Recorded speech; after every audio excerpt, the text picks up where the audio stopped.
Hey, good morning, guys. So it's 6:25 a.m. Southeastern Michigan.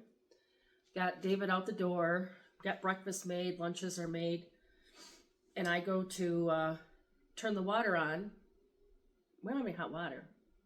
We have hot water, but today we're going to practice. We're going to do a little trial run here on what happens if or when your hot water goes out. And guys, this is one of the things that we talk about when we talk about being prepared. You know, we're not talking about preparing for the end of the world or, you know, something crazy happening. We're talking about everyday things that could happen in the average household. And hot water issues, it's pretty common. I mean, maybe once or twice a year we might have something happen. So what I'm going to do today is I'm going to show you a few tricks. You know, if for some reason your hot water heater went out, or, you know, you can't figure out how to get it back on, so that you can do, you know, dishes, you can take a little bird bath, you know, give your kids a bath, your grandkids a bath. And these things are, you know, pretty much every household should have this kind of stuff on hand. So let's go ahead and talk about one of the simpler things. I'm going to save the really cool things towards the end. Because I actually have to do a little demo on that so you guys can actually see how that works. But one of the things, as I'm standing here, I'm looking at the microwave there. You know, if you take a container of water, you know, a container of water like this, you throw that in your microwave for 3-4 minutes, you're going to have some hot water. You're going to have some really warm water. You could take that, throw that in your sink, you know, do your dishes up. The other thing that you can see there is I've got the pot of water going. You know, that's a big old stock pot of water. You know, you could take that, throw that in your sink, you've got water. You can take that, throw that in your bathtub. A couple of those, you know, and there's enough water in there, you know, that you can get cleaned up if you have to go to work, or, you know, you got errands to run. You can see you've got the crock pot back there. I know that sounds kind of crazy, but guys, when things come up like this, we have to think. We have to be on our toes and try to think outside the box. And so what things do we have in our house that can create heat to heat our water? So that slow cooker can be going, and if I need just a little bit to do dishes or to wash my hands, or, you know, warm up the grandkids' food, baby bottle, whatever, you know, that's a way to keep water, you know, have it ready kind of like demand. One of the other things too that you can do, these Contigo cups or your insulated cups, take some of that hot water. You're going to have to, you know, if it's too hot, you got to dilute it down a little bit, but you can pour that water into here. And then when you go to the sink, you know, you wash your hands or whatever, you just, and that gives you the warm water, the hot water that you need. You know, you could also use this, keep warm water in here, you know, before you go to bed. You can put a little bit in your hands, wash your face up.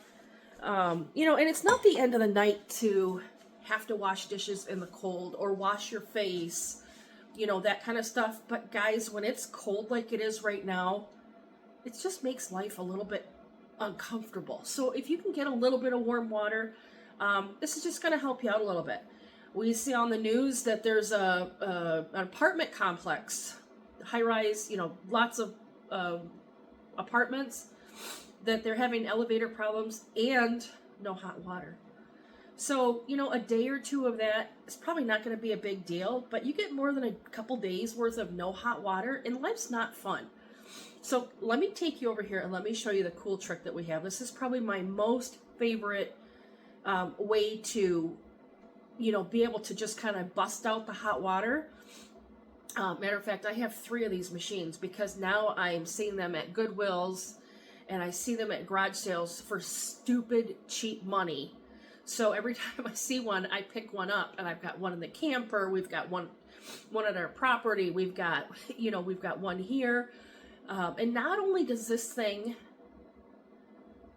help with making coffee for your you know, family and your visitors, it's also a source of like rapid hot water. Let me turn this around. I'm going to show you what I got here. All right, guys. So here's my Bunn coffee maker. Typically, I just use my travel one because it's only a cup or two of coffee. But what I love about this one is you pre-fill it, so there's a pot of coffee here in your reservoir.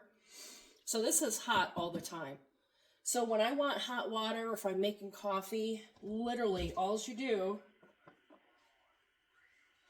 is you throw in a pot of coffee back here or up here.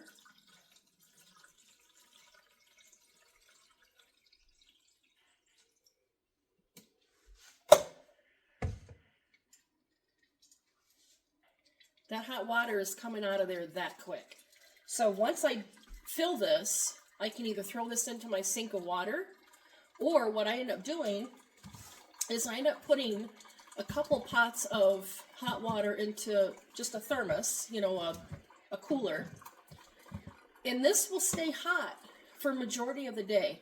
And if you have a nicer cooler, it'll stay hot, you know, it'll stay hot to warm, you know, for 24 hours. So you can see that that water has come through already this quick.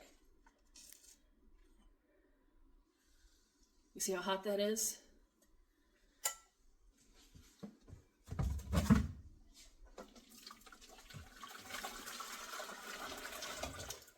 So I don't need my water in here to be that blasted hot for just during the day. You know, like when if I have to do dishes really quick, or, you know, I want to wash my hands. So I'm going to make it to a little bit hotter than what I typically would like it to be. And then that way, as it cools off during the day, you know, it works fine for me.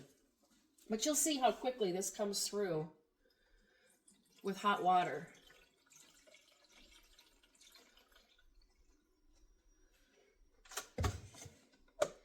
And some people leave these going all day. I typically don't, because to me, if I'm not using it, I might as well just turn it off. But in a situation where I'm needing to do, you know, a thing of dishes, which, you know, you don't have to. When you're having issues with your hot water, you don't need to have a whole blasted full sink full of water to do your dishes. A lot of times people just overfill and, you know, that kind of stuff. The other thing that we love are these Dawn spray things. So literally, you know, we won't have much water in the sink at all. You just kind of spray this out, wash your dishes, and then really, what you're going to do is rinse them. You see how quickly this is filling up. So then what I'll do is I'll just take this and I'll set this on the edge of the sink, you know, and when I need to come over and just wash my hands, you know. That's for if we want warm water. You know, you guys, you don't have to have warm water.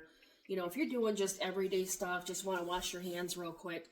But it does make it nice. And it does, you know, it's creature comfort type stuff. So when we start thinking about emergency preparedness, a lot of it is just creature comfort. You know, your power is out. You know, yeah, you can be cold. Right now, like we have the back end of our apartment, we have it closed off right now, and we've got the temperature down to 61 degrees. I think it's 60 degrees. When I went back there to grab some stuff, I saw 61 on the thermometer. Brr. You know, you wouldn't think 61, like 61 in the summertime it's nice, right? When you walk back there right now, it's like brr. And at night for sleeping, you know, that's not too bad, but if that had to be, you know, day temperatures because the furnace is out, you're going to be a little uncomfortable. So, you know, we're going to kind of show different ways, like in the wintertime, you know, how would you do your showers? How would you stay warm? How would you, if your power is out, you know, how would you sleep? How would you try to keep yourself warm? How would you keep yourself comfortable? So you can see how quickly, again, this is...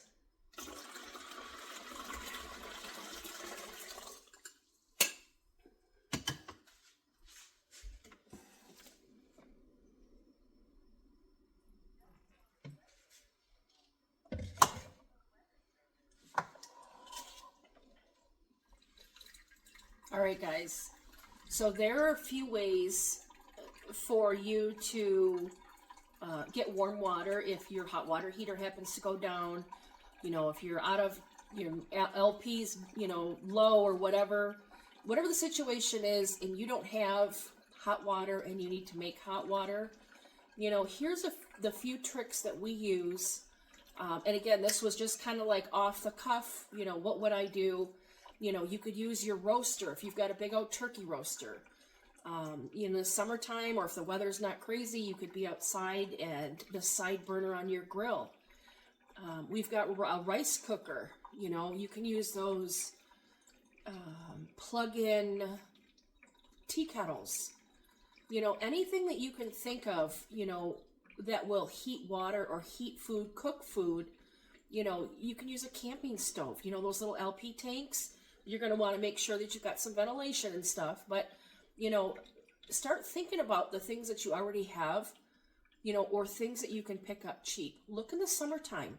Garage sales, you know, look at all the things, and as you're going through and think, you know, is that really a cooler? You know, or can I use that to hold hot water? You know, those Contigo cups, those, you know, or those the thermos cups. It's meant to keep things hot or cold.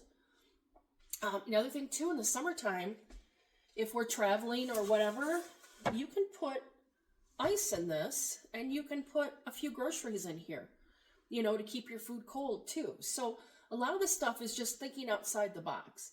All right, guys, so until next time, keep on keeping on.